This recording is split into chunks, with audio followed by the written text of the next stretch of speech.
Open the lid and remove the bin.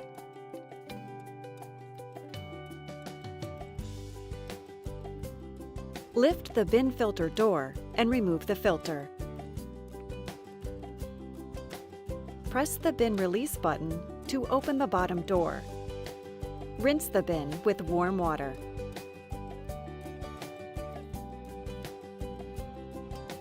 Place the bin upright with the doors open and let the bin air dry.